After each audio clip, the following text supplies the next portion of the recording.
रात के करीब 11 बजे थे। तेज बारिश हो रही थी। रोहित अपनी बाइक से घर लौट रहा था कि अचानक उसकी बाइक जंगल के बीच बंद हो गई। उसने कई बार स्टार्ट करने की कोशिश की, लेकिन बाइक नहीं चली। तभी उसकी नजर थोड़ी दूर एक पुरानी हवेली पर पड़ी। हवेली की एक खिड़की में हल्की सी पीली रोशनी जल रही थी। शायद कोई रहता होगा, उसने सोचा और मदद मांगने के लिए वहां पहुंच गया। जैसे ही उसने दरवाजा खटखटाया, दरवाजा अपने आप धीरे धीरे खुल गया।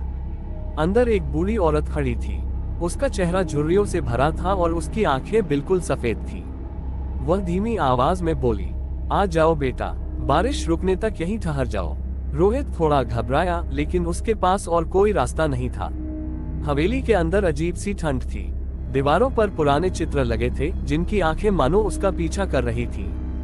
बूढ़ी औरत ने कहा, एक बात याद रखना, ऊपर वाली मंजिल का आखिरी कमरा कभी मत खोलना।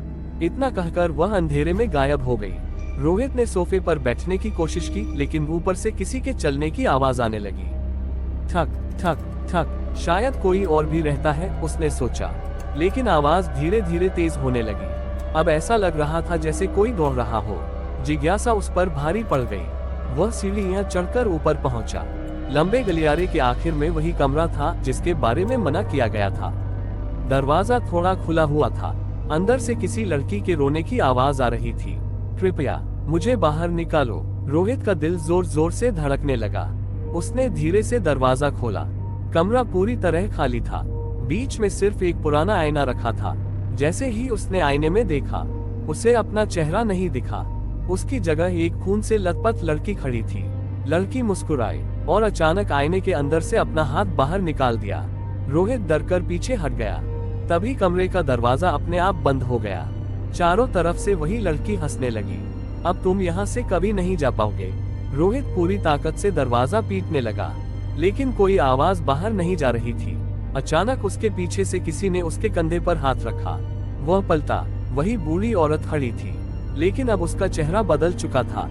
उसके लंबे काले बाल थे, आंखों से खून बह रहा था और उसके होंठ कानों तक फटे हुए थे। वह बोली, हर 10 साल में इस हवेली को एक नया मेहमान चाहिए। इतना सुनते ही पूरे कमरे की लाइट बुझ गई। रोहित की चीख पूरे जंगल में गूंज उठी और फिर सब कुछ शांत हो गया। अगली सुबह गांव वालों को हवेली के बाहर रोहित की बाइक तो मिल गई, लेकिन रोहित कभी नहीं मिला। कहते हैं, आज भी बरसात की रातों में अगर कोई उस हवेली के आखिरी कमरे का दरवाजा खोल दे, तो आईने में अपना चेहरा नहीं बल्कि रोहित दिखाई देता है, जो धीरे से कहता है, दरवाजा बंद कर दो, इससे पहले कि बहुत देर हो जाए।